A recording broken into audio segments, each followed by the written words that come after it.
Hello, welcome back to Called to Homeschool with your homeschool guide, Meg Thomas, with a very special guest today, Glenn Lovelace. I just realized, is your last name, do you say Lovelace or Loveless? Yeah, Lovelace. Okay, Yep. Lovelace. I guess Loveless sounds a little harsh. Huh?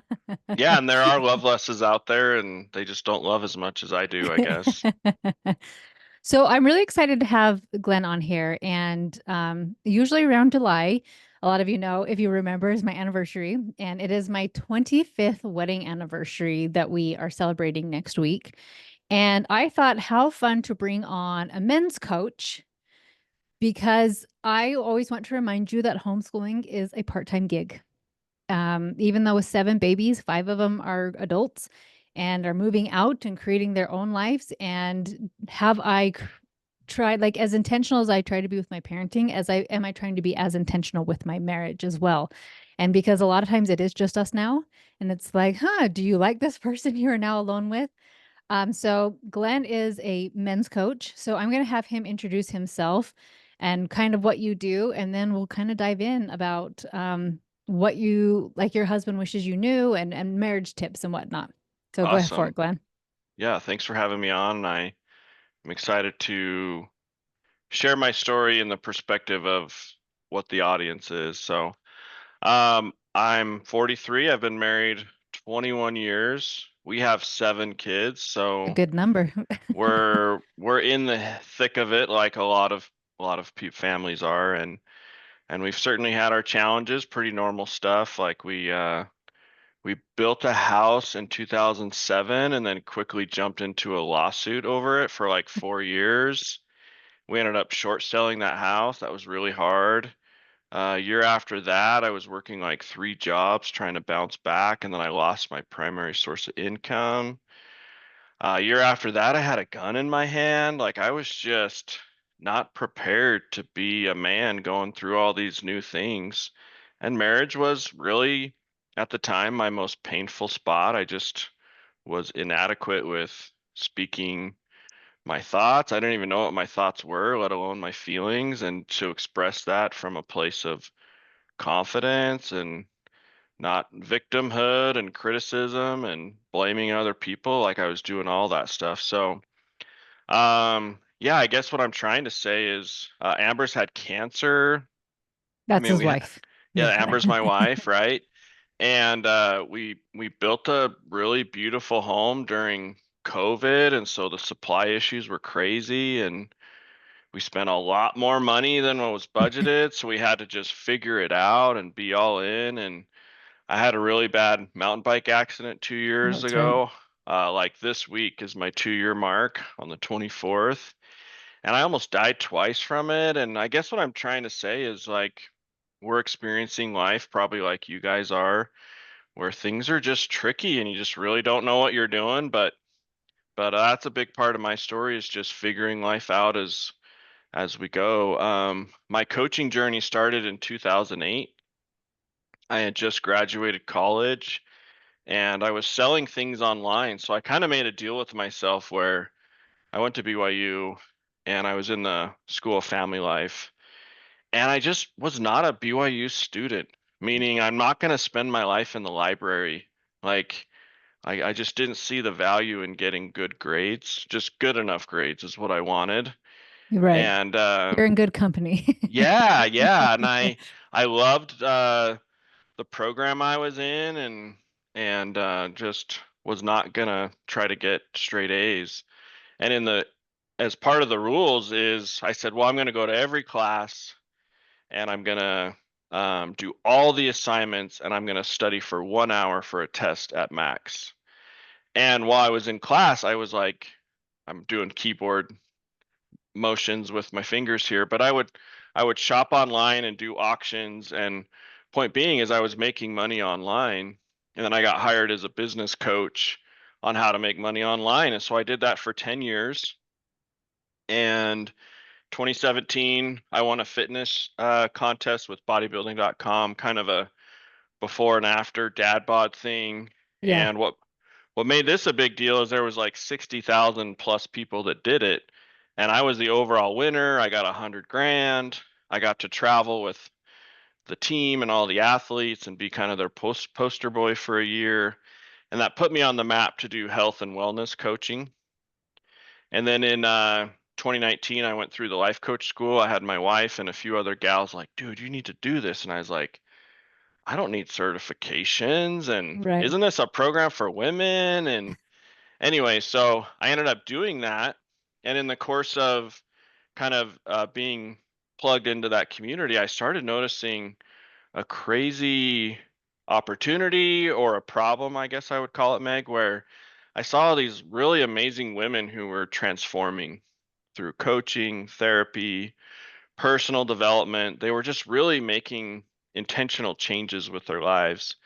And the problem I started noticing is a lot of their husbands were emotionally comfortable on the couch, meaning he would, all kinds of different variables, but in general, he just wasn't living life by the same set of rules as his wife who had transformed through all this development. And it was causing resentments, disconnections, all kinds of stuff.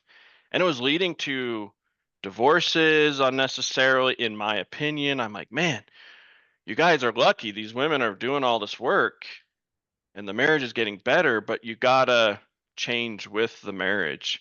And so I started kind of nurturing that little fishing pool, being like, hey guys, I can help you.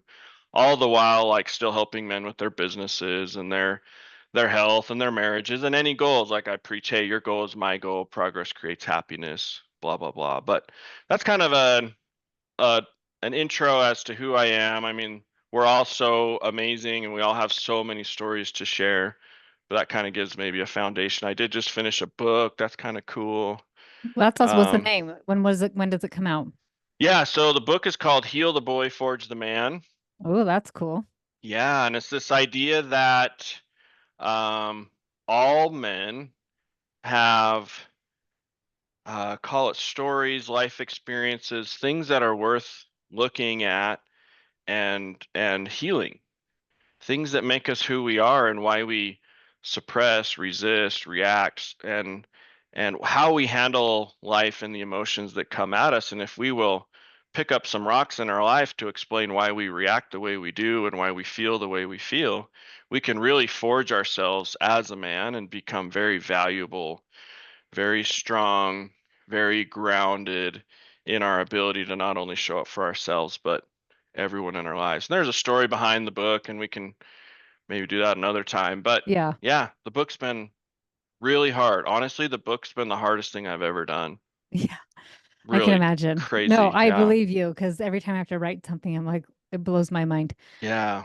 Why do you think, for so many men, that there is this, like, I don't know if it's nature or nurtured of like, be a man, don't Yeah. cry, suppress it. Like, what do you think that comes from? Well, it comes from nature and nurture for sure. Um, I think I'll share a story about myself. I remember feeling lots of emotions as a kid and wearing my heart on my sleeve and tears. And at one point as a teenager, I remember just deciding to shut it all down. Mm, I did not like the way I was showing up. It felt very weak okay. to A to man doesn't feel my cry. feelings. Yeah, Yeah. yeah. And I don't think, it's not like I didn't feel safe with my own parents or, friends and whatnot, but it was just like I don't like feeling these feelings. It doesn't feel strong or empowered. And so for me personally, I'm just like, I just don't want to feel this anymore. Mm, And so anytime those emotions came up, it would be fight or flight or flood. And then what tends to happen with a lot of guys who aren't willing to feel their feelings, and we'll just call it humans, is we tend to escape, cope, addictions come in, and it's we just kind of take that path of least resistance where we're naturally finding other things to fill that void. And so yeah, 100% it depends on a man's childhood. It depends on his environment growing up with friends. It could even be in the dating and marriage world, like how safe has he felt, how much hurt has he experienced in these relationships to where now he doesn't trust other people? But really at the core of it all is a man just doesn't trust himself. He Mm, can't he can't confidently feel a feeling and just sit with it and process it to a point where it's like, "Hey, I'm actually really sad right now, and that's okay." And so part of this book journey obviously is helping and encouraging and inspiring and educating men on, hey, this is a manly way to approach your feelings. A huge buzz right now in the man space is that we are being criticized when we are being vulnerable. right. Yeah, it's like women really want their man to be vulnerable and open and Yes. transparent. And then when we do it, it feels like Like our you're a gal is, baby. yeah, it's like, dude, be a man. And it's like, oh my gosh, you just told me to share, and now you're rubbing my face in it. And so it's kind of like, is there a manly way to be vulnerable? And if a gal is trying to help her husband be more open and transparent, how can she open that but hold space? And so one thought that is kind of interesting is, let's take the context of these gals who have had some form of personal transformation in themselves, in their faith, as a mother, as a business owner, whatever role that these gals are playing. And then they're just looking at their husband like, man, I wish you would come along. Like, you're such a good dad, but just not attracted to the energy that this man puts off. And so what's really crazy is when I coach these men start showing up differently. And now the paradigm or the models, if you want to use the coaching model, it's shifting in the women, and they honestly don't know how to handle a man that's showing up in the way Mm, that they've been begging. And so it honestly looks different than what women anticipate. And because it looks and feels different, it feels foreign. And so almost these gals have a negative reaction to the husband showing up that way. And if they are not cautious, then it can actually go the direction they don't want it to go and create more disconnect. What's happening here is the circumstance is changing. mm, The husband's starting to show up differently, but he's showing up in the way that he wants to. And then if he tries to do it her way, now he's out of integrity or alignment with him, and now he's taking this path of least resistance. He's appeasing her, he's happy wifing her. yeah. And so you just have to kind of commit to, hey, we don't know how to do this, but if we have some rules of engagement, I call it, with men, if we have this tribal language on how we argue, how we handle truthful conversations, now all of a sudden we can do this dance.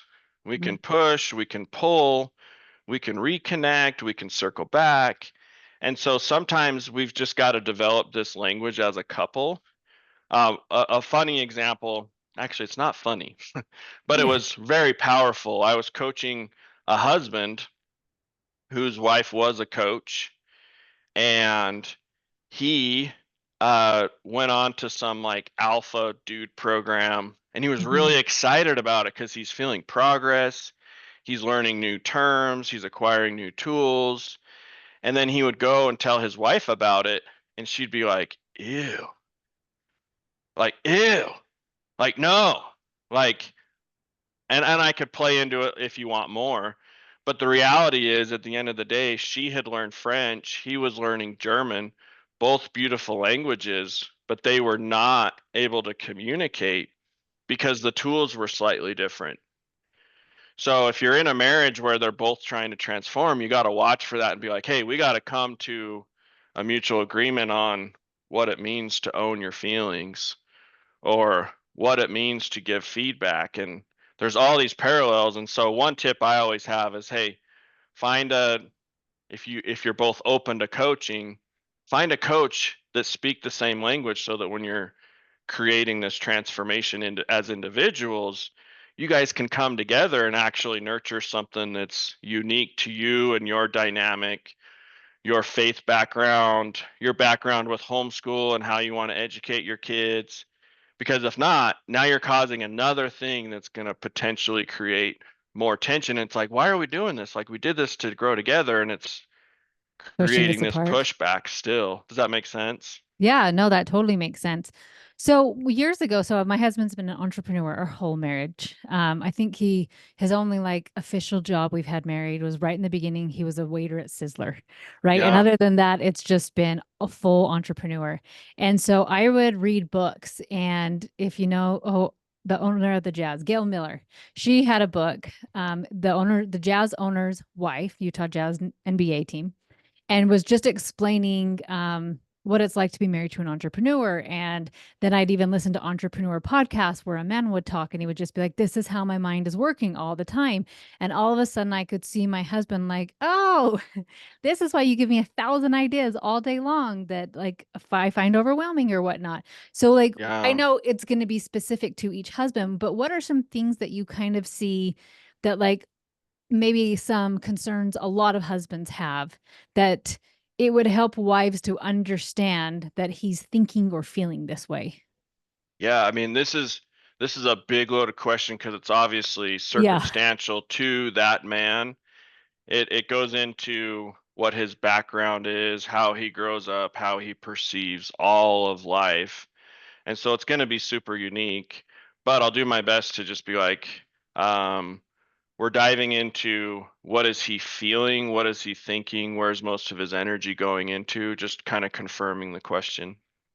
Yeah, just like so my thought with this is, and maybe you even coach me if that helps it to make it more Yeah, specific, yeah, right? Is so I married an entrepreneur and I wasn't raised with any men, right? So my dad left when I was super young, and I have one brother who left as soon as he could, right? So I was raised with a mom and four sisters.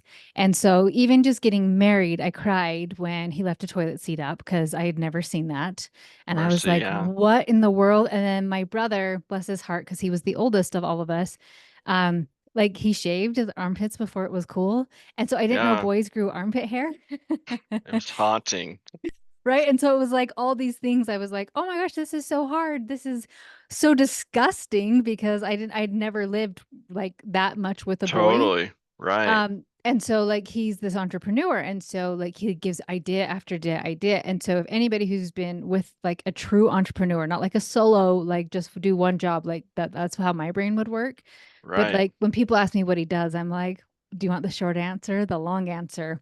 But like just these ideas of going, going, going, and I like it overwhelms me. And so when I read entrepreneur books and they're like, this is how our brain works, all of a sudden I have understanding and right. compassion instead of because I'm a doer and he's an ideas guy. And that can be awesome and dangerous because it can shut me down because I'm like, these are so many ideas and like none of them will work. Does that make sense? So, like, Yeah, and maybe we just go specific for me so that it's a little bit more clear of helping people see like ways that husbands think that maybe we don't understand because we're wired to think like yeah. a woman. Well, I think you're giving us the answer in the pattern of your response. And that is you were sad and haunted by the armpit hair and the toilet seat. So you noticed right up front, hey, I have thoughts, feelings about this, Mm-hmm. and they're not great. And you got curious. You're like, why is this man leaving the toilet seat up? Oh, I cried. Like I did Yeah, not come into our marriage emotionally, mentally healthy. sure. And I've always told my wife, well, why don't you put the seat up for me? Like, why is this and I just joke. I'm just joking. Yes. But yeah, it's so true. It's like, okay, so in the context of how do we help women with their husbands, it's like, well, you gotta feel your feelings. Mm-hmm. And the negative ones are basically just invitations to get curious. Once we get curious, then we got to have kind of our rules for how are we going to seek out information. So for you, you're like, I don't understand why my husband won't shut up about all of his crazy ideas. It's too much for me. And so it's a world you couldn't even comprehend. So what did you do? You're like, well, I'm going to go to some podcasts. I'm going to go to some books. Well, That might give actually, me, some of them I say I can't like be done with ideas tonight. Like I am in oh, full overwhelm. perfect. Yeah. So you created what would essentially be like a soft boundary Uh-huh. where you're like, hey, I'm in tune with what energy I have to give right now. And you're like, hey, but I can do this tomorrow at lunch or whatever. And so coming back to the what did you do about it? Because it's all you said, I'm a doer. And it's Yes. like we want to empower people to where regardless of what their spouse does, you can maybe do something. And it isn't Hmm. always about doing, right? But in this case, you got curious. You're like, okay, what are personality types? What are attachment types? What are love languages? Hmm. What are some resources to make sense of other people? Because I think I'm pretty cool and normal. Why aren't more people like me? Because these people are driving me crazy. I had a client a few years ago. His wife stepped out on him, Hmm. and it was really tough. He forgave her within like 48 hours. Like it was just crazy. And he's like, Glenn, why do I feel so crazy? He's like, and this is not very nice. Forgive me, but his wife was bipolar and had some diagnoses. And I was like, dude, brother, like you're going crazy because you're trying to figure out a crazy person. And I wasn't trying to be mean, but he was Right. trying to understand why his wife was taking all these actions, and he couldn't bridge that gap ever. And so I wonder if for a lot of guys and gals, for you in this case, you're like, I do not understand my husband. His entrepreneurship drive is way overwhelming and daunting. But nonetheless, you dove in, you learned what he's thinking to a degree, and you're like, oh, that makes sense why he's this or he's that. Well, yeah, And like his brain never stops. yeah. And in my mind, I'm like, let's teach him how to slow things down. Like, of course, we all have answers for other people on what is Yeah. available to them, right? And so I think a big part of successful marriages is really dating people on a deep level. Like Mm. I think the invitation for marriages is they get so stale and boring because they work so hard to get the mortgage and the fence Yeah. and the yard, and now all of a sudden like Friday night dates is tacos every week, which I love tacos and burgers, but it's like how do we engage each other on a deeper level? And I think that's what women are really asking for. Yeah, we want to know how men are feeling. What's your vulnerabilities? What scares you? Like we want depth to this puddle that we have. And the way to do that is to date each other, romance each other on, hey, well, tell me what you think about this. And how do you see and perceive all these things to talk about? And now all of a sudden you're like, wow, what's it like for a woman who's been diagnosed with skin cancer? She's 7 months pregnant. We're moving out of the home that brought real stability. There's tons of Yeah. memories, and now we're moving in with her mother so that we can build our dream house. Like, what was it like to be like in that? Like, that's a lot. Hmm. Or Amber and I went back in time. What was it like? When did you first remember seeing me for the first time? And what were your thoughts? She's like, I was drawn to you, but you had a receding hairline. And because I did hair, I was like, ew, no. But then there was this voice that was like, no, you need to get this guy. And it was like, no, I'm not getting to know this guy. And so it's really fun to be like, well, what were you thinking? What were you feeling in Okay. this situation, right? Yes, there are really fun cards. So, Karin, you don't know my old co-host, Karin. Her husband's a sex therapist. Yeah. And so he'll do fun little retreats, and they're much more tame than you're probably thinking. But Yeah. he has these intimacy cards. I was going to say intimacy is a better word for what you're talking about. Yes, but it is. Yeah. So I brought him on a date and he was like, "What are these?" But then we were doing a long car ride home and all the kids, You like, brought the how, cards on a date with your husband or the yes. therapist? Okay. No, no, no, I'm no. just teasing you. The therapist gave me the cards. Yeah. And I won him at one of his things. But cool. anyway, so I had these fun cards and I actually used like the non-sexual ones to get to know my newest daughter-in-law. Like that was so Oh, fun. I took my daughter that was living at home and we went out with her. But then yeah. they had these other questions, and we just honestly, a month or two ago, we had to drive down like 2 hours south, and we're driving Right. back, and all the kids are doing their own thing. And I was like, oh, I have all these questions. So obviously, I didn't pick sexual ones, but it was so fun of these questions of like, what is something that you find like you think is hilarious about me? Or just these deeper questions, like you're talking about dating people on a deep level. So Yeah. not just like, hey, you're nice or whatever, but it's like, no, No. it was your smile lit up your And, face. and you're giving people permission to change and grow in their lives. Mm. Like my wife is not the same person.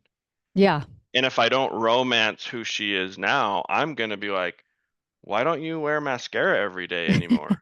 As I Like show up with no makeup today. I'm like, I really love your eyes when you have this on, but it's just like she's evolving, I'm evolving. I've never been a man before who's 43, broken in bed, trying Yeah. not to die and pay my bills. Like I don't know what I'm doing at that stage. And so a lot of times I think we get ourselves in trouble relationally because we have this really tight box on how our spouse is supposed to show up. Yes. It's always been this way. Why are you changing? And it's like, well, uh, let's get to know who she's becoming. Let's get to know who I'm becoming. And that's going to cause some discomfort. It's going to cause some processing of emotions. And if we're not willing to feel any of this, we're instantly going to be like, yep, she changed and I divorced her. Hmm. Or I Yeah. changed, she didn't come with me. And divorce is okay, it happens, but it doesn't Right. have to as often as it does.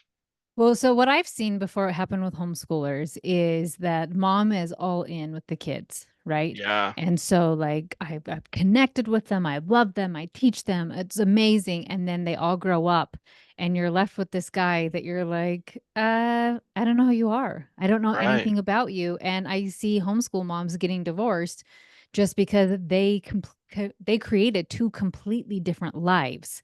Oh, I will yeah, work, I'll pay because a lot of homeschool moms are not working, right? And so he's the full provider, whatever that looks like. So, how do you keep this?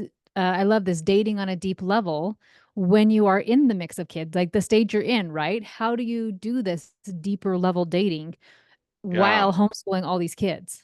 Yeah, I think it's different for men and women because as a husband, we look at our wives generally as our girlfriend. Mm. Like like Explain that to me. yeah, what I mean by that is and I'm probably gonna get myself in trouble for saying this because women are gonna be like, this is not how my husband is. But uh our wife is our first priority. Mm. For example, if my wife were to be like, "Hey Glenn, do you want to get in the shower real quick?" I'd be like, "Meg, I gotta go. I'll be back in." Great to see you. Yeah, we'll see you next time. Like I would prioritize that invitation, whereas overgeneralizing, a gal's like, "Well, I got all these things to do," Hmm. and their priorities are different. They're not good or bad. They're just different. And so I think for these gals who are focused on what they're focused on, it'd be really easy just to be like, hey, things are good enough. Okay. And the danger of homeschooling or the danger of personal development is what can you not see? What are the blinders that we all have on essentially? And it's like, well, let's go into the season of empty nesting. Hmm. You gals who we're talking to today, a big role or a big hat that they're wearing is these kids. I'm teaching them how to launch. I'm teaching them, how to think for themselves. I'm teaching them the dangers of society, but armoring them in a position where they can go out and flourish regardless of this school, that school, doing it at home. And that's a really big responsibility when you have one kid, let alone seven. And so, just like your husband's brain is constantly entrepreneur minded, yours, I imagine, is are my kids learning enough? Hmm. Are they up to speed? Because I would imagine that it's like, well, am I doing enough or more than what the public school system would provide?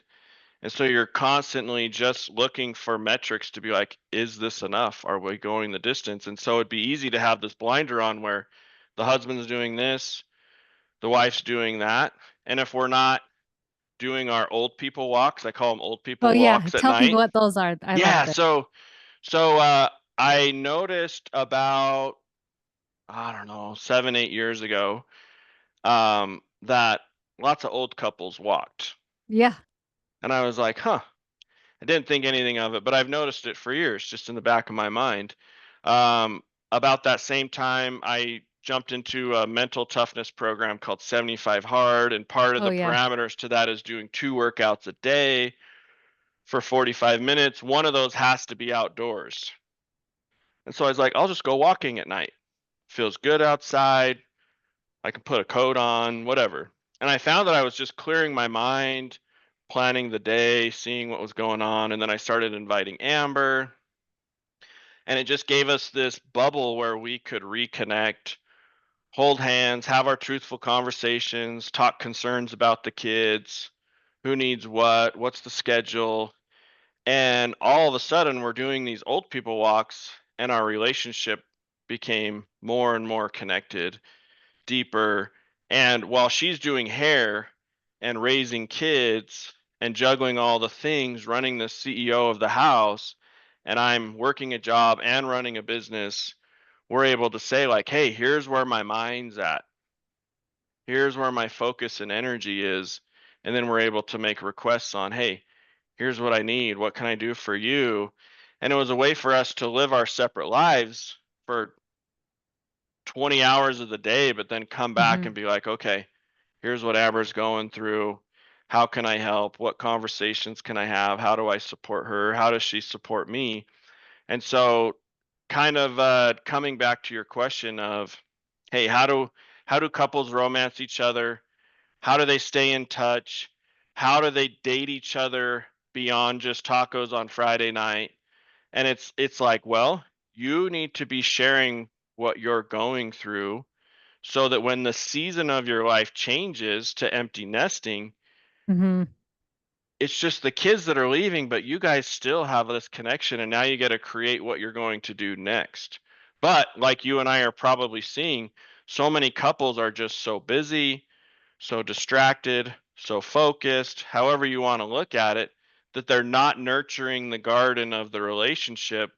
And so when they get there, they're like, this is an acre of garbage. Like, I wouldn't plant anything here. Do you know what I mean? I know exactly what you mean. Okay, Yeah. so my So, follow-up question is with yeah. this, and I guess I'm gonna have you kind of coach me too. Is I saw you post on Instagram. What is your Instagram, by the way? Tell people. It's your wingman. Yeah, it's your wingman. So I Yep. follow Glenn on Instagram, and he talked about these old people walks, and I told my husband like, I love this idea. Like we should do this, and he was like, what a great idea. And then he doesn't care. Like when the time comes, he's like, meh, I don't really want to. Meh, I don't Yeah. want to sit down. So like we are really good about our date night. And we mix it up so it's not just tacos. But Sure. so what do you do in that situation when you're trying to connect, but one person wants to do that and the other person's like, actually, Cool. it's not enough. Like I'm feel plenty Yeah. connected. Yeah. So my first question would be, what would the result of the walk be? Like, he says yes, he goes out. What are the feelings or the connections you're having on the walk for you? Imagine For me, them, real yeah. or not. Yeah. So I talking is like a really great way for me to connect with people and being Yeah. alone. So no kids, no phones, nothing, and just like tell me everything. Like you could never overshare enough with me. Like I want to Right. hear all. And so that is a really easy way for me to connect is by talking with no distractions. Cool. So, does your husband go there with you where he just divulges? No, he is not chatty. Okay. So, Like he so enjoys my chattiness because he's not as chatty. Does that make sense? sure. Yeah, so you go 90, he comes 10, kind of like Hitch. But he's like, this is enough. Yeah, I'll give you 10, you just bring 90. Yeah. Um, so two parts. My first thought is does it have to be walking? No, it does not. It doesn't, right? Right. But we want that dynamic to be there. So watching a movie or, Golden Bachelor or whatever people watch, What's like that? I don't know what that is. Is that a I TV show? I don't even know if that's what it's called, but Oh, there's okay. there's like Bachelor, Bachelorette, you know that show? Oh, okay. Well, there's like older folks who are now Oh, bacheloring. I was I trying to figure out haven't what seen it Golden either, was. but I don't know what people watch, but Yeah. it's going to be hard to connect deeply if we're watching movies and shows together. Is Yeah. that better than nothing as we unwind from the day? I don't know, you decide. Yeah, and we're not But doing that. But yeah, so like I think we're even trying right now. Maybe a step one is We do not go to bed at the same time. I am Uh, grandma hours, real old people going to bed hours, I guess. like 4:30? Like what are we I talking? wish like 9:30. Yeah. I can be in bed, right? And so Okay. I'm not running right now. I have a broken toe, so I'm not training as much. So I am staying up a little bit later, but still by 10:30, I am dragging. So we are Yeah. trying a little bit, just even coming to bed and hanging out for a minute and chit-chatting, um, Right. as like, I guess, an easing into these Right. just more deeper conversations. Cool.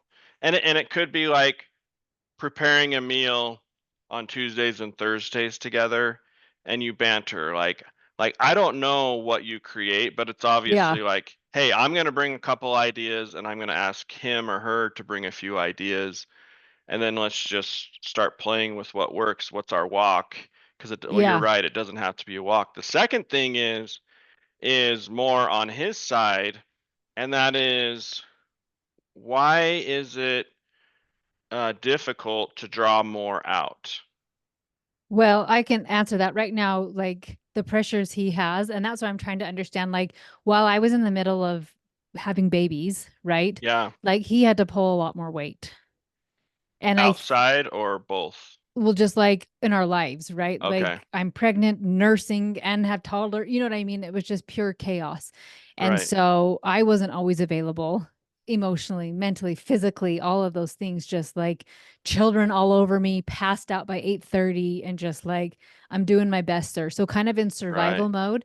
And not that Yeah, I would say he's in survival mode, but he has like all of these businesses are at these tipping points, and so it's not one business, it's multiple businesses. And using prayer, I feel like he's on the right path and he's doing the right thing, but it is very time consuming. So that's where I yeah, kind of go into, is this a season where I am the support system of the his chaos, like my chaos years of having sure. children. So that's where Yeah, I kind of go back and forth of like staying connected while understanding that this might be a harder season for him in his yeah. career. I love that season ideology because I know talking with my wife, she's like, "Glenn, my body doesn't feel like mine. Yeah. I have these kids all over me and I'm feeding them like out of the teats and all the stuff." And Yeah. it's like, I don't, I want my feet rubbed, but that's all the physical I've had enough contact. massages, got me 7 I've kids. had enough slobber, like, anyway. Um, so yeah, your husband could be in a season. Um, the thought I'm having though, Meg, is there's the wife that he needs, Mhm. there's the wife that he might want, Yes, and then there's the wife that maybe you want to be. And so kind of pursuing it from that angle and I do this in my fatherhood. It's like, hey, I have 7 kids. There's the dad that think they want, there's the dad I want to be, and then there's the dad that they need. And I've got to like cross over all three of those. And so you need to get your needs met that's in the interesting. relationship, right? But you also are trying to meet his.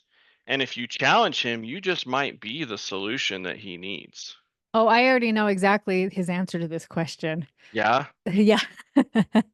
Like he just needs my joy, right? Like Okay. at the end of the day, to and not that I can't have a hard time or anything like that. Like Sure. he's not ridiculous of like, please have no emotions or feelings, but he Right. needs my positivity.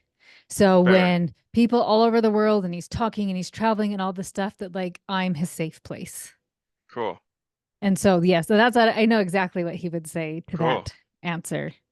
So then it's like, well, what wife does he need, but he doesn't know it? Is there any like random thoughts Hmm. that come to mind? And maybe you just got to play with this later, right? Yeah, I always joke like I'm a very independent person, and Yeah. like I do things, but I like to be needy with him. Oh, fun. Which is fun for him because he's also very independent, which I think is what attracted us probably to the other person as well, is like, oh, I don't want to have to baby you all the time, but like there's a piece of me that I was like, no, there's actually only one person I would like to be babied by, and it is you. So I Yeah. think sometimes that's the disconnect where he's like, no, we're good because we're both independent. And it's like, yes, but, and so Cool. that's kind So of, so this is where my mind's going initially, and obviously with time Yeah, come yeah, up yeah. with more. But you're really wanting to step into your feminine Yes. a little bit more. And he might not know what it's like to wear a certain hat to show up that way for you. Hmm. But how fun could it be to figure out what it's like to romance each other on a different level? We don't always have to be independent. Right. It's almost Yes. like this deeper role play. I'm not trying to be inappropriate, but like You're fine. nursing costumes, like come on, like that's not real. Maybe Oh, for okay. like Yeah. 10 seconds, but Okay. saying, hey, I really want to challenge the dynamic of our relationship, and I want to show up where you turn the bath on for me, and you say, hey, honey, I got the night. Why don't you go Mm. take a bath? Yeah. And let's see what it's like to show up as a man where it's like, hey, honey, I drew a bath. Get the heck out of here. Hmm. I almost used my curse word right there. Yeah, I I don't know told Glenn no why. swearing. I was like, and I don't really swear, but it almost just came out because You it's know, as you're exciting. saying this, I actually like he couldn't care less about our bed being made. I love a bed that has been made. And I am such a fidgeter at night that if the bed hasn't been made, I can tangle myself in it. So Yeah, like every day he does make the bed for me of a way to take care of me. And then if he's in yeah, town, he will wash the dishes after dinner. So I guess cool. he is doing it. So I don't know if that's on me of even noticing it more or you know what But I you're mean? Like I'm saying like I had, asking free coaching. yeah. No, no, this is real, and I think a lot of Yeah, people will identify with it because it's pretty normal. It's like, well, I think there could be something here where I want to step into my feminine a little bit more, but I can't expect him to read my mind. right. We're But both really bad at that. yeah, but we lose this that we have this idea in our head that if our spouse doesn't do it intuitively, then it doesn't feel authentic or genuine. Hmm. But it's like, I don't know you want an epic surprise birthday for your 40th. So tell me what present you want. Tell me Yeah. like and then I'll go from there. Like, please tell me what you want. Tell me what you need and then let me creatively show up in that capacity. So, if I were your coach, I'd be like, "Hey Meg, why don't you go to him and just be like, "Hey, I love being needy once in a while. And I know that Okay. doesn't feel or look independent to you. And this has worked for us. And I'm not saying there's a problem here, but I would like to romance and role play what it looks like for you to be like whatever that is. I don't know if that's a nurturing role for him Yeah. No, or this is so funny because yeah, so when this airs, there our anniversary is the next week. And I booked his tickets to Banff. And I said, and I want you to do the rest. Like, I just want to yeah, show up. And so I guess I am pretty good about doing this sometimes yeah, of, and like birthdays and Mother's Day, like all of those things. Like, I've been in coaching long enough that I'm like, this is exactly what I want. So for our anniversary, I'm like, I want to be traveling and I want to be traveling over our anniversary. I bought the tickets to make sure we'd be gone. And I said, and right, I want to do nothing else but show up and I will do whatever weird activity you have planned because he's the funnest person ever. But right, like, I think it's for me, like and I think it's what I'm longing for is the day to day connection of like the old people walks. But yeah, he's like sometimes so mentally frazzled that he's like, that's too much for me right now. And maybe that's like when you're talking about like Amber with kids all over her and she's like, just rub my feet, please, please, right. nothing else. And so that's what I'm trying to like, where's the push and pull of being patient and understanding and just realizing this is something I would like that I will get later or you do get in certain times. Does this make sense, my Yeah, question? totally does. Yeah, what are your Yeah, thoughts?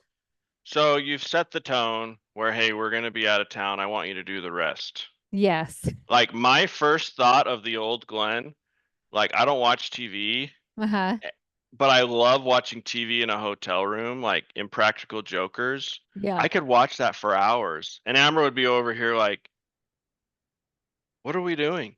We rented a room to watch TV." Yeah. And so I'm not saying your husband's necessarily going to be like, "You handle the rest." That's what he's thinking. But it could be like, "Hey, one of my concerns is that you're not going to be with me, you'll be at work still. Even Mm-hmm. though we're physically out of the country, Banff's in Canada, right? Correct. Like, so I want some more of this like day to day. I want you to date me hard while we're gone. You can still juggle your things, Yeah. but figure out how. like if I were coaching him, I'd be like, dude, we need to figure out how to be very present, He meaning is really good when it's just the two of us. good. That's Yeah, amazing. he's phenomenal. Like we went over, I don't think it was, maybe it was Valentine's weekend. We went down to Moab, Utah. And when we Yeah, go, he is phenomenal too. He even has a special phone that I'm the only one that with the phone number and the kids. So on dates or things that he can take that phone so nobody else can get a hold of him. so cool. So That's this, I'm amazing that like, he am I has that being set up. petty? No, that he's way above most guys if he's got some of those things in place. Yeah. Because a lot of guys have a trouble with presence because when they're at work, they feel guilty about being at home or being at Mm, work and not at home. yeah. And then when they're home, they're like, "Ooh, the list is getting bigger at work." And so you'll see a lot of men where they're not really where they are emotionally, physically, Hmm. mentally, all that stuff. So when it comes to your husband, though, the question coming back to it is, um, how do I step into a, you said needy, but how do I I, step into my yeah. feminine a little bit on these trips?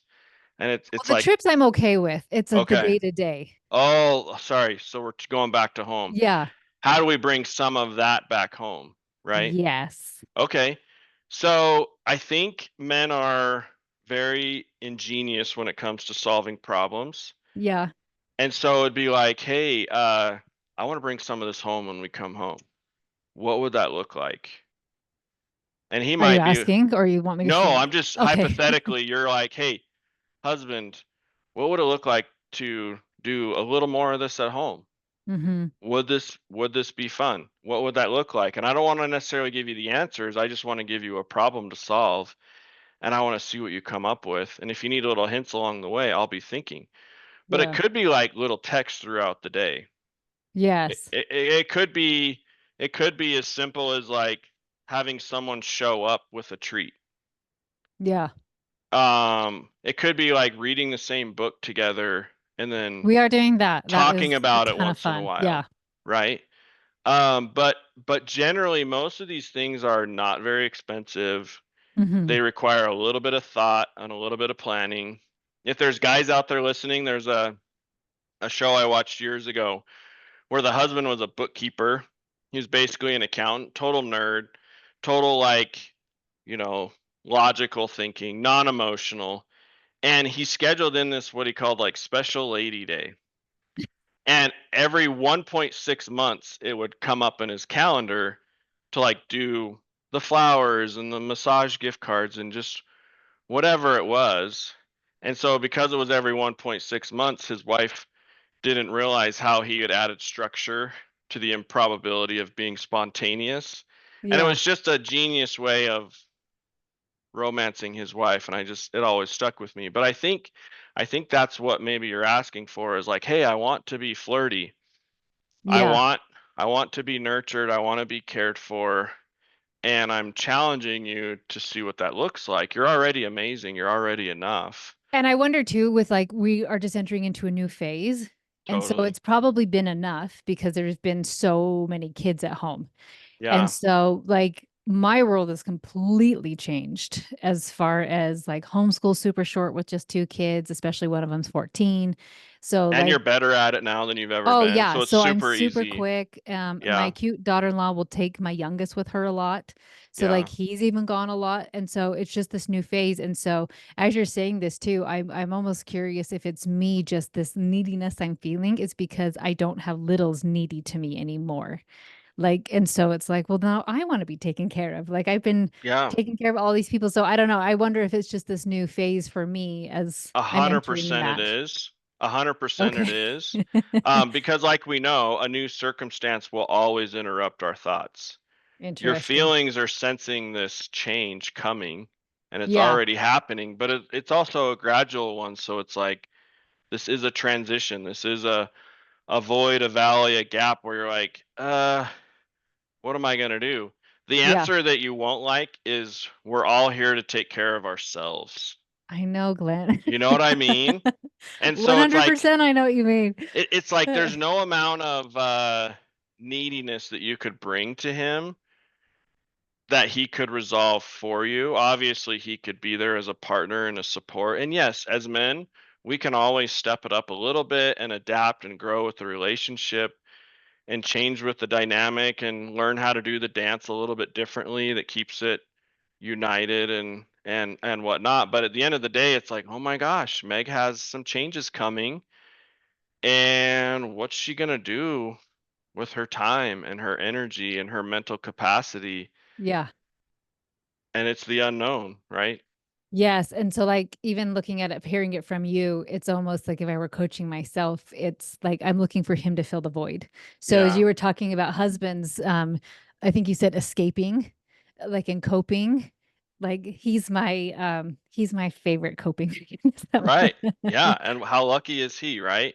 Yeah, And and so and in it's the same interesting. breath, some husbands might be like, "Oh my gosh, my wife is so needy lately." And it's all a mental shift where it's like it could be a negative, and now all of a sudden it's like, "Bro, she wants to give you lots of time and attention." And I don't mean Mhm. like sexually, I just mean her energy is more available. It's what you've Yeah. always said you wanted. Yeah. So so yeah, I think you are in a new season, and there's probably some listeners that are like, "Oh my gosh, Meg, like shut up. You have it I so know, he perfect sounds so right great. now. Like your husband has multiple businesses Uh, and and and and not to discredit, but we're all going through things that we don't know how to do yet. mhm. And it's the feelings that are obviously uncomfortable, and we just love control. We love our patterns, and your patterns are shifting and changing, and it's like a new season. It's total Yeah. new season. So, have you ever read the Stuck book? I can't remember the Mm-mm. author's name. I have not. It's a great book. I could paraphrase it in like two sentences if you don't want to read it. Yeah, go But it for it. basically just says, hey, there's times and seasons in life. And it's like, well, duh. And the biggest part of the book for me was he said he used a better word and I'm losing it. You need to categorize your life and give each category an opportunity to have different seasons. So, for example, Okay. maybe your health has a season because you're pregnant, or maybe you just had a baby, you're breastfeeding, your body's not normal. And so your body's in this season of, we'll call it fall, winter, where Okay. it's like things aren't great, they're not terrible, but my career's going really good, or the homeschool stuff's going really good, or my marriage is going really good, or my stuff at church, or my faith is really good, or something. What we tend to do as humans is we cast a cloud over everything, all because one area of our life is in a different season. Does that make sense? Yeah. So so watch for that where it's like, okay, let's try to fractionalize my life and really decide and learn, what does spring mean? What does summer mean? What does fall mean? What does winter mean? What do the plants and nature do during these different seasons? Right now, my body's kind of in winter still. It's like coming into spring from my accident. Yeah. I have some stem cells planned and all these treatments. It's been 2 years and it's still really tough. Like I'm not doing what I want, but I feel like it's coming, like Glenn's season's coming with Mhm. his body. But my marriage and kids, it's never been better. Right. But it would be really easy for me to cast a cloud over everything, all because my health isn't where I want it to be. And now all of a sudden I'm showing up to my marriage with like Eeyore vibes because that's how my body feels. You know what I Right. mean? Yes. And so I don't know, that might be No, something this for is just listeners to interesting. consider. I think too, like every time I have a baby, and you have to tell me if other how like how other men feel, but Yeah. um like there's resentment because like your life kept going and I'm stuck here and post delivery taking care of those shenanigans and then nursing every 2 hours or whatever that is, and it's like, oh, why don't you go golfing? That sounds so wonderful that you can just pick up and leave, right? So well, like with every baby there was always a little bit of resentment, and I'm Right. wondering even now as I'm going through this new stage if it's just like your life isn't changing, but like it is, Yeah, right? that's good, really good.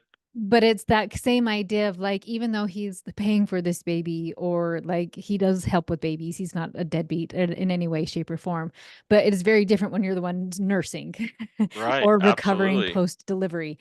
And so I wondered too, like, because his day to day hasn't changed, of he gets up, he works out, he works, we eat dinner, you know what I mean? Like nothing is changing for him, but my complete world is changing Right. and what that looks like. And so I'm even wondering as we're doing this, and I'm laughing that we're kind of coaching me on the podcast, but I like I people to love it. see I'm human too. Yeah, no. Of just like, am I stepping into resentment again? Like Yeah. that must be so nice for you that nothing has changed for you. Yeah. And here I am doing this huge change, and now I'm in perimenopause, and that's another crappy change. Yeah, it is. And at the base of all this for the listeners is there's a process to creating awareness. Hmm. There's a process to moving through the transition. And if you realize that, wow, I'm having resentment, maybe, oh, good for you. You can just go run all the world with your 4 businesses. And here I Yeah. am, like, I don't have that purpose anymore Yes. or That as has been a much. huge struggle for me. Yeah. Those exact words. So I think the needy nurturing spot might be for you. Again, I'll say Hmm. might as the maybe, but it'd be interesting to share with your husband what you're going through from a curiosity standpoint Hmm. and be like, "Hey, will you help me discover what's next? Will Yeah. you help? Will you create a space for me to be like, I don't know what I'm gonna do? Will you create a space for me to be like, oh, good for you. You get to go golf and just be oblivious to Well, I all the could suffering I'm now. in? I just don't know that I care to. No, and it was just hypothetical, right? Like, Yeah. oh, good, you get to continue with your routine, but your body and hormones are legit transforming right now, Yeah. It's and a you crap don't know show. how to handle that. Yeah. And so, yeah, I mean, putting that on your spouse if they're not capable or don't want to be that version of the husband for you, that sounds Hmm. really terrible to say and No, but non-supportive. I get it. Yeah. And so then it's back to that question of what wife do you want to be? Yeah, I liked those questions. What wife does he need? What wife does he think he wants? And the only way you're going to know any of that is by asking. And then being in tune with the wife you want to show up as. Because yes, you could be the joy Hmm. and you could be the energy refreshment of like, yeah, life's good, keep going. Yeah. But what does he need? Well, I I think don't know. Just think I about do it. know the Yeah, answer, but yeah. yeah. And if it's personal, the No, it's not context here personal. is It's not. It's just like that safe space. Like okay, if like I don't know if you feel this way too, but like it's basically if everything is okay with us, then he can handle whatever anybody hundred throws at percent. him. And Yeah, so like that's the wife he wants is like that I know we're good yeah. because he can deal with people yelling at him and lawsuits or you know what I mean, like all crazy Right. things that come with businesses if his world, which is me, is fine. But it's only going to be fine if you know what wife you want to be too. Otherwise, you're Yeah. outside of your integrity.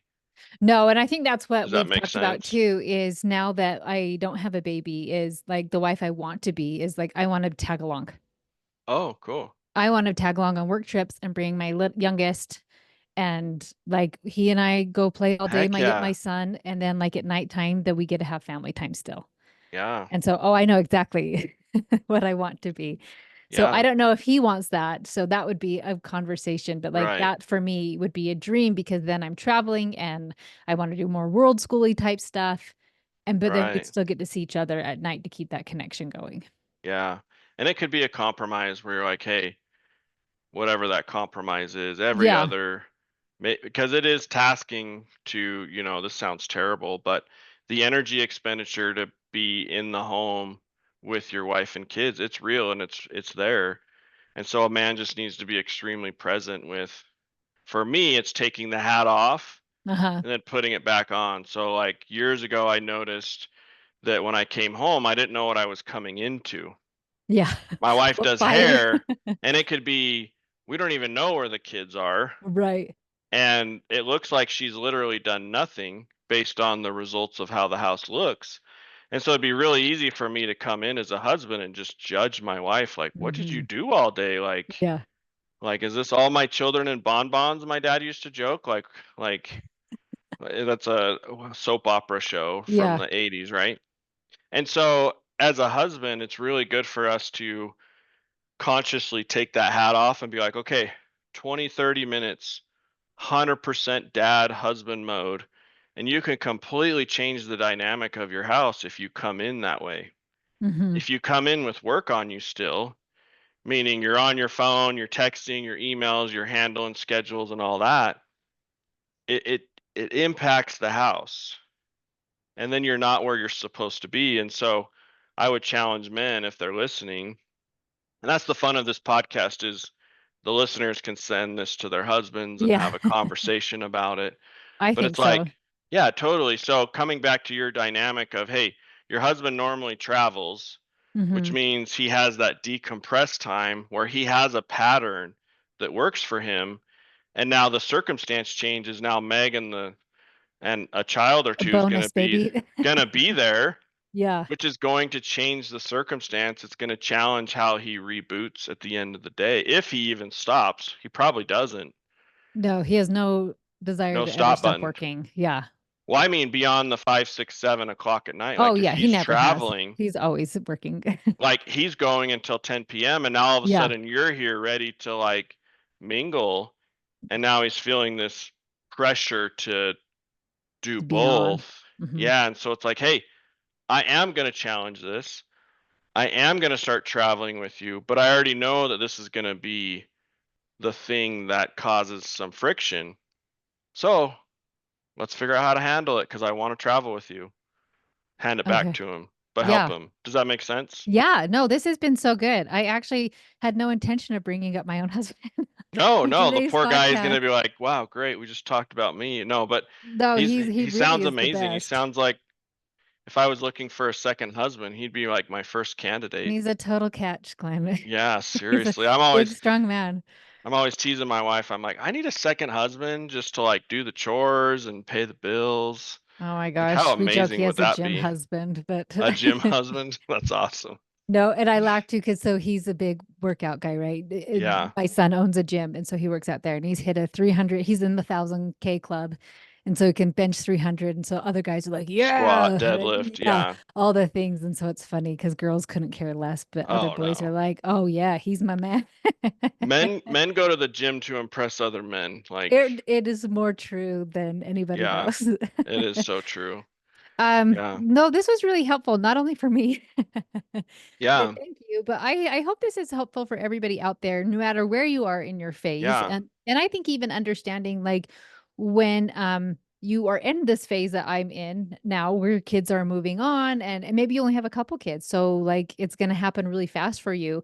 Of what are you guys doing to I love again, Glenn said, dating people on a deep level. And how do we engage on a deeper level so that you are creating that connection? And so for again, Glenn, it is the old people walks, which I love Yeah. the idea. And that's sometimes when you have an idea, and I'm sure we've done this homeschool for those listening, of like you see this really cute idea, but the implementation for your children does not work. Yeah. Right. So knowing that like these are great ideas, but if it doesn't work for somebody, you need to adapt. Glenn also talked about understanding love languages and their personality. And I think that one is huge. Um, but I just love like, what is the wife I want to be? What is the wife? How'd you say that? What is the wife he wants? What is the wife he needs? Yeah. What is the wife he thinks he wants? Oh yeah, he thinks he wants that. So good. Yeah. And it's not, I don't know, for me, and maybe it's like a distorted view of like only growing up with girls is, and maybe like being taught what men are from television or movies, is that it was always very sexual of what he wants. And then now I'm an adult and you have really attractive couples getting divorced, and you're like, wait a minute. That Looks can't aren't be everything. everything. Yeah. Right. So I, for myself, that's something I've had to relearn Yeah, that totally.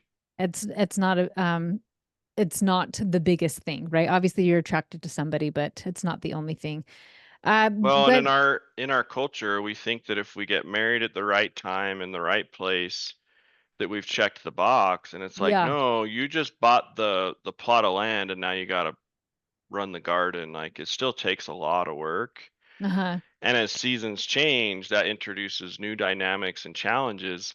And if we're so constricted to only growing corn all the time, we miss out on like whatever else the garden can offer, but we don't know what's going to happen. That's the magic of life. And so God and all the lessons that we have are just waiting for us, and we're all learning them regardless of what circumstances come in. Life is challenging us, and we can run away and hide and not have truthful or uncomfortable or difficult conversations, or we can turn and face them because all it is at the end of the day, it's just your feelings. Right. And we literally create the suffering in our heads. Ugh, it's such a painful truth. It stinks because life is hard but it always ends up working out. Like it's Only weird. every time. Only every time, only Yeah. always. I did write down like 5 or 6 things that are bringing pressure to men, just their thoughts. I wrote a Oh few other yeah, things share down. those. I know it'll Yeah, be kind of rushed because the no, that's show went where great. it needed Basic. to go. Yeah, so I hope you enjoyed me getting coached because I appreciate it. I So enjoyed it. It was great. yeah, so yeah, dive into that real quick. Yeah, I know we're pressed on. I have plenty of time, but I know listeners are like, Yeah, just "Yo, put it on faster speed. yeah, double X, 2X." I sound really smart, I've noticed. Yeah. Okay, so I wrote down. Meg just said, "Hey, share some pressures," and so these are probably going to be unspoken ones. Okay. But men feel like they have to be the rock, even Mm-hmm. though inside they're crumbling from the pressure. Another one that I felt this too is my worth is tied to how well I provide. Yes. And providing, we think, is monetarily, Mm-hmm. financially, but really there's other factors emotionally, mentally, spiritually. There's so many ways for us as men that we need to level up with based on the complication of life and how fast it's going. And so you gals, like you do need to be heard, and you do need to get in touch with I need to be needy. Like as Meg said earlier, like and maybe that could be taken to extremism, right? But and Right. there's personal accountability and all the things that you could do, but hey, why not be needy a little bit? Another one was I'm afraid to open up because I don't know how, and I Mm. don't want to be misunderstood. So look for that one, and we can have more conversations. If I slow down, I'll fall behind. That's a big one for guys with high stress situation jobs. I don't know how to fix this, and that makes me feel ashamed. Men are fixers by nature. And so I had a friend, a really tough conversation with him last week, but he's distanced himself from me because of my accident because he didn't know how to fix me. Oh, interesting. And I'm like, bro, all I need is a friend, man. Like, where have you been? But then that's on me for not communicating, "Hey, dude, where are you? I need a friend. Like, come hang out with me." You don't even have to say anything. Just stand here, right? Mm-hmm. Some other like modernity type things is just economic pressures he's under. Men are Mm-hmm. always trying to forecast what the bombs in Iran mean. And I'm like, there's bombs in Iran. yeah, and that's a great position to be in. But as men, we are forecasting. There's time scarcity. There's never enough of it.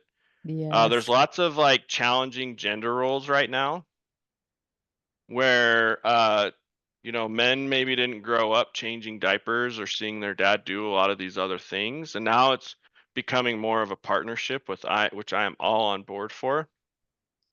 But that's challenging. Social comparisons Yeah. where people are quietly discontent or not enough.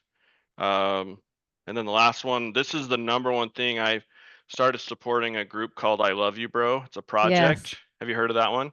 That was where we ran Oh, into each yeah, other at. duh. Yeah. Oh my gosh. But he says the So number yes. one emotion that men are not talking about is loneliness, Yeah. which just blows our mind because there's never been more people around us. And I feel this too. And if you're a business owner, there's just not a lot of guys that you can connect with that are feeling exactly what you're feeling. But if you have one or two of those guys, just encourage your husband to make sure he has someone that he can talk to. The problem is these men will go golfing together and not realize they're going through a divorce. Have you heard some of these The jokes? Brian Regan one. Have you heard Yeah. that one? It's Uh-huh. like, Yeah. how did you not talk about it? How would it have come up?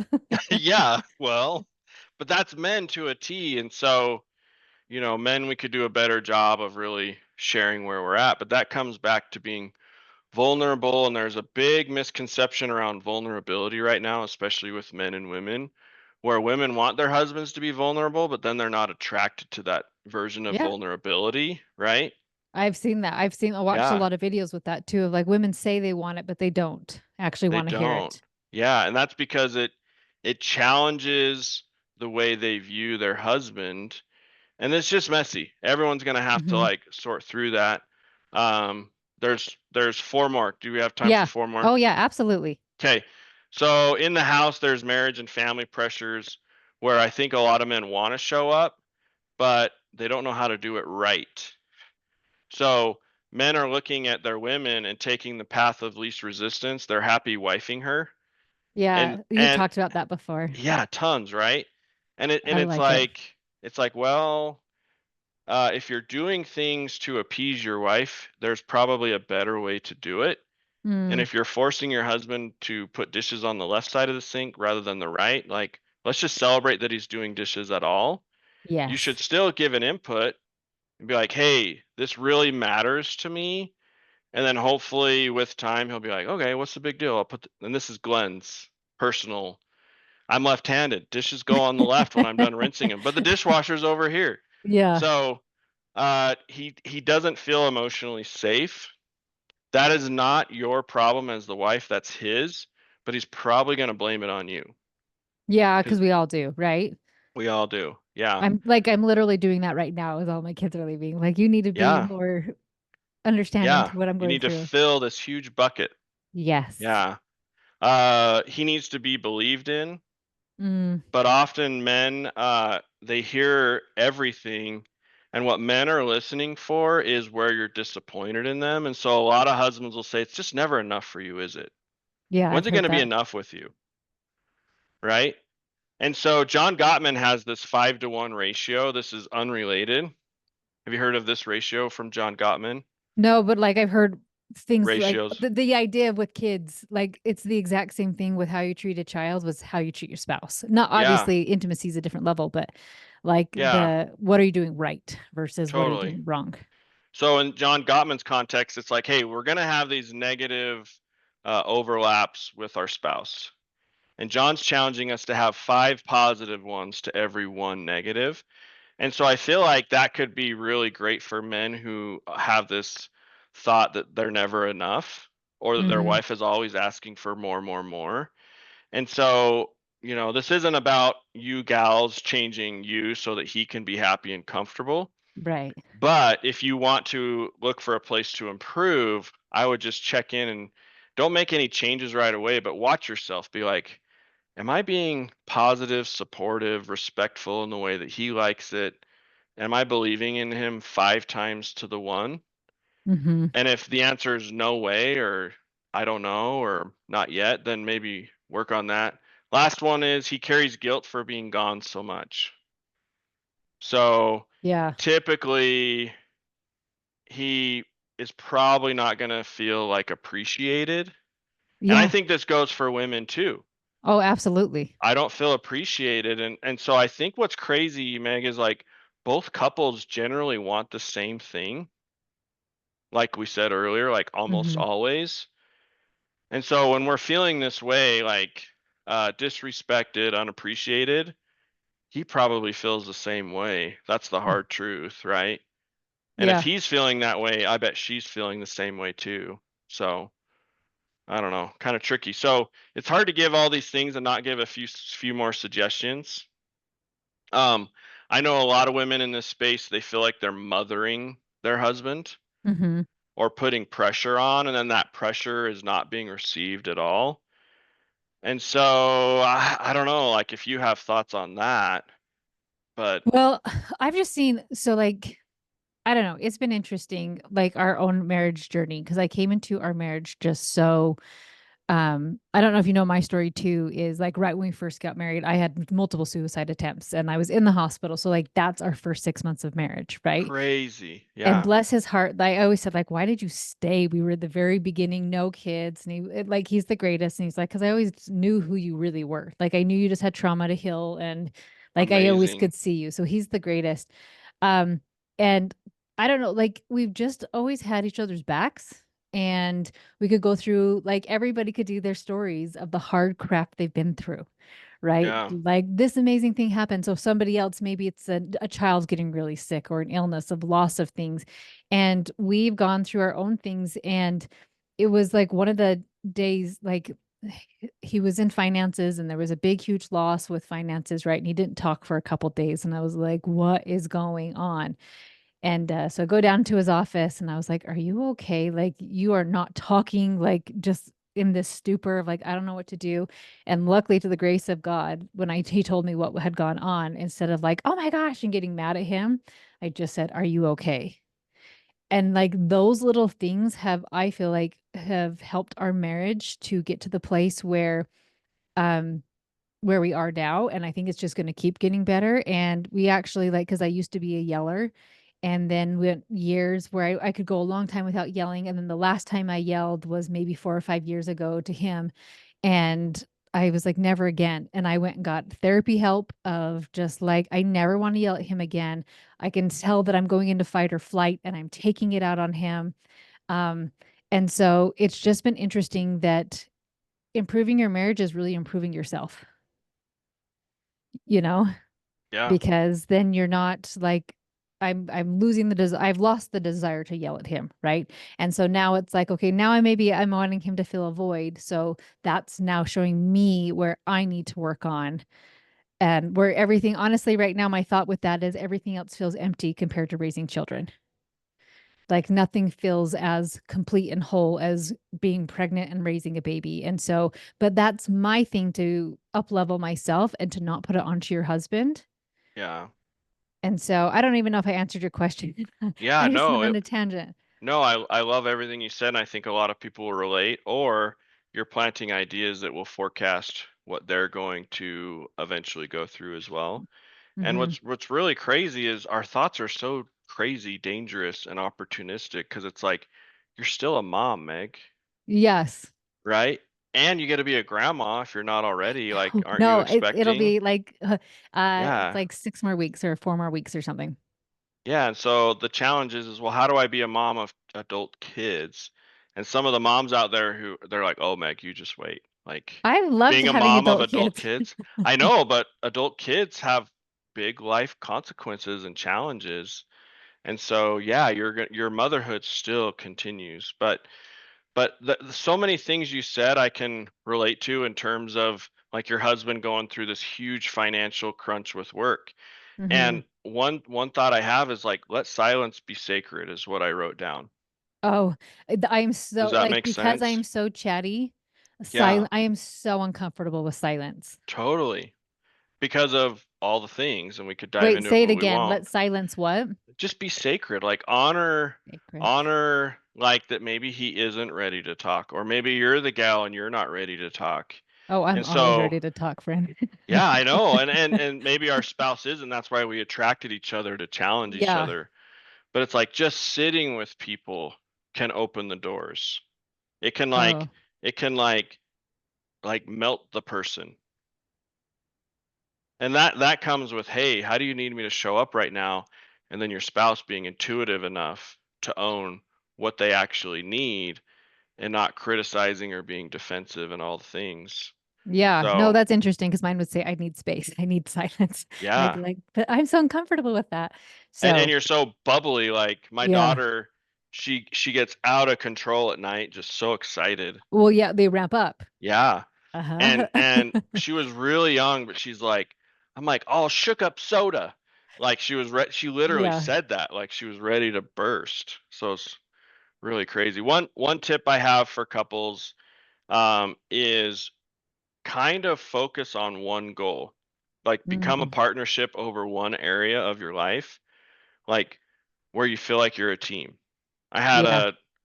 a client like 2 years ago, we'll say, they were heading for divorce. He hired me to help him separate judiciously and become the future trophy ex-husband is what we came up with, right? Yeah. And what was crazy is one of the things we had to hurdle was how are you going to provide for two households? Mm, And this couple, they started talking about finances. all of a sudden they realized once they were on the same team over something, they actually were really great together. Yeah. So then we went from how are we going to do the finances to how are we going to co-parent? Yeah. And then all of a sudden they're like, why are we getting divorced? Yeah. So I'm not saying like this is going to save marriages or anything, but if you are struggling with homeschool or not feeling supported or whatever, it's like you don't help enough. Reframe that and be like, I miss feeling like we're a team. Yeah. I think that's what a lot of And marriages guys want, relate to right? teams. Yeah, guys Yeah. relate to teams totally. No, if you've been down to St. George, and I just forgot Aspiration Point, St. George, Utah, and it is this little trail with painted rocks of like I've all seen sorts it, of but I silly haven't been things. there. Yeah. So the story is that a couple was going to get divorced, and the therapist challenged them to do something together. And they started creating this trail and painting rocks. And now, like, a lot of people come and paint rocks, and the whole trail is lined with rocks. And some are inspirational and some are funny, all the things, right? Sports teams, funny characters, whatever it is. But as they did this goal together, it's like, that's right, I like you, Yeah. my friend. And I think maybe as like a great way to kind of wrap this up too is to remain friends. And even if you're saying like she's your girlfriend, but like also like keep that mentality of when you're dating and that excitement friend and keeping that energy. And always, obviously, there's times and seasons, right? Of where you need to slow down just a little bit, but kind of coming back to how are we friends? Like, what was Yeah. it that attracted us to each other in the first place? This is a beautiful place to end, and I can't hang my hat more on this, but it is so true to how do we date each other? What brought us together? How Yeah. did we date when we had no money? Like you Or different parts of literally, your marriage with no money. yeah, you literally walked around and just made jokes or played Oh my games gosh. or held I do have to hands. share one last story. Yeah, When we were so poor and we had just had our sixth baby and we are just living in the tiniest house possible. And I really love white elephant gifts. Like I love to do really ridiculous white elephant gifts. And we made a CD duet of us singing Christmas songs for a white elephant gift. And I cannot sing. He's okay, but like neither of us, nobody's asking right. us to sing in church. Sure. And so it was the giggliest, most ridiculous night of our marriage. And it was us recording duets for a CD that we gave away for a white elephant gift. So, yes, like you can totally have so much fun without spending a dime. No, absolutely. And it's the intentionality around what's our relationship doing? What do we want? And how can we get it based on the time and season we're in? And I think there is a real beauty to maturing and romancing in different seasons of our life. It takes work Yeah. because it's really easy to point fingers and Yeah. think that we've grown apart and to have patterns in our relationship where we're not safe or we feel rejected or we play the silent game because we're protecting our like there's so many things coming and then you add in all the unknowns of the future and it's like no wonder we're all kind of in survival mode. And if we can slow down a little bit and just make a little bit of progress, we can create some happiness again and so forth. So, yeah, kudos to Hey, dating. this has been so awesome, really awesome for me. Yeah, Glenn is the man's coach I recommend to everybody. When anybody ever messages me and said, "Do you have a good recommendation for my husband?" I know men who have coached with him that only have great things to say. He actually, one of my sons, right when he came home from his mission, just did a call or two with Glenn and completely was like, "Forever, Glenn's my man." So, any man in your life, I couldn't recommend Glenn enough. So, where do people find you? yeah, and glenlovelace.com is a great place. They can schedule there. And Eh, for the husbands who have maybe been they've had this podcast pushed upon them, I would say, hey, like I can bridge the gap so that a lot of this stuff makes more sense. And it'll not only bless your marriage, but it'll bless whatever else you're doing in your life that is just as important, if not more important, like your business, how you provide your health, all those things. And I know I'm making people upset by saying more important. And what I mean by that, nothing's more important than your relationship. I know that. But how much time you spend in your energy and your thoughts it's usually leaned towards other things, and that's what I'm trying to say. But GlennLovelace.com, One Day One Life podcast. You guys can text me from the website or on Instagram. It's your wingman. You can make requests to for me to create content for you, to answer questions, and do it generally on my podcast where it's like, hey, here's the situation. What would you tell a guy like me or my friend? Yeah. Um, but yeah, just engage with me. Like, let's be social. Let's be friends. Like, I'm here to help. Okay, awesome. Glenn, thank you so much for coming on the Yeah, this was podcast. fun. Friends, thanks so much for listening in. Thanks for listening to me get coached. And I wish you all the best in all of your life and marriage and all those things. And I'll talk to you next week.